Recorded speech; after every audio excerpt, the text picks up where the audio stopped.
Hi everybody. Today we're going to talk about meal prep a little bit more. So it's probably the one area that I get more questions and more confusion than anything out there related to nutrition. So what we're going to do here in a little bit is I'm going to show you how I start. I'm not going to show you the cooking. You don't need to watch me cook. You can cook on your own. Show you kind of a midpoint when we've got everything in containers and prepped up. And then we'll take a look at the refrigerator afterwards and you'll see about 3 days worth of meals.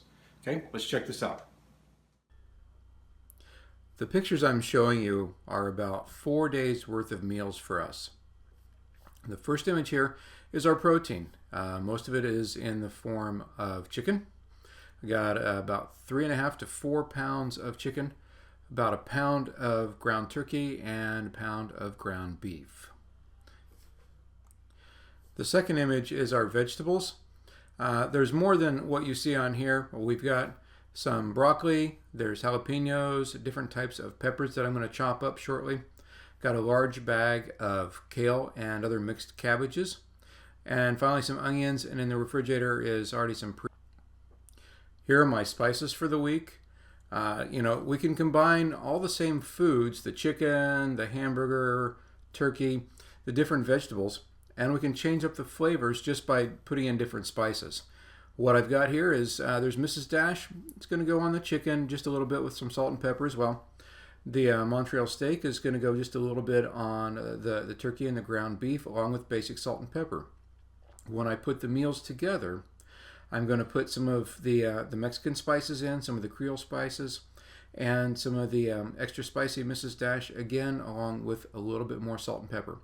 I'm keeping it simple. These are flavors I know I like. I know they work well. And I can change it up just bit by bit here and there and get different flavors even with the same foods. It is that simple. Okay, the meat's done. I had all the chicken going in the oven all at the same time. It took about 35 minutes because it was already thawed out. And that period of time, I cooked up the hamburger and I cooked up the ground turkey. As soon as I was done with that, chopped up all the different vegetables, and roughly in about an hour, I had all of the prep work done for the cooking. Okay, all the cooking is done, and I've put everything together. Like I said, I'm not going to show you how I'm cooking. You know how to cook. It's not that difficult. In each of my containers, there's 3 containers that have chicken and mixed peppers. There's one that has chicken and broccoli, and a last one that has beef and quinoa that I also put together. Again, I'm not going to show you and tell you how to do it based on your calorie needs and your diet.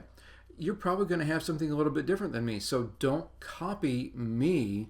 Learn to do it yourself. It's that simple. Okay, we're going to answer a couple of questions that I get on a regular basis. The first one here is, what do I do if I don't know what to cook?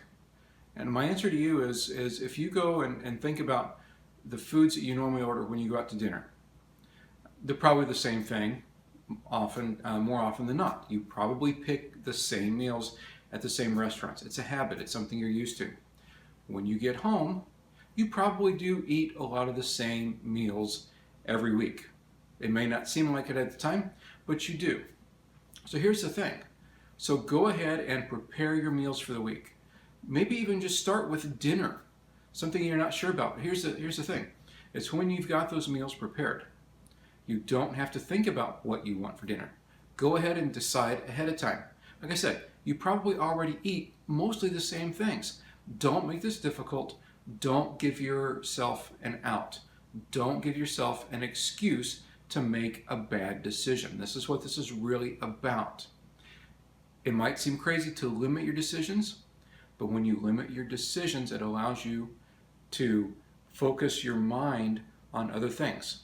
Keep it simple. Is that making sense? I hope it is. If not, leave me a note and we'll talk about it some more. But again, keep it simple. Plan your meals. It's going to be the same thing because you eat the same thing. All right? Okay, so it's now Sunday night. All the prep has been done for the week, but I didn't make my dinner meals. So what do? This is a perfect example of getting home at night. Maybe you didn't make dinner and you don't know what to do. Well, Here's all my vegetables already prepped up. Chicken, peppers, got my lettuce for salad. I can grab some low-calorie salad dressing out of the refrigerator. I can grab my seasoning out of the pantry. It's no problem. I don't have to think about it very much now, and it's not going to take me very long. If it's a late night, you're getting home late, you don't know what to do. Doing this, you've already done the prep work. Now dinner becomes that much easier. Get your scale out, because that's the most important thing you got in the kitchen. Weigh out your proteins, throw that in the skillet along with some of your vegetables, throw in some seasoning, and essentially you're done. It's that simple. Thanks a lot, everybody. We'll see you around.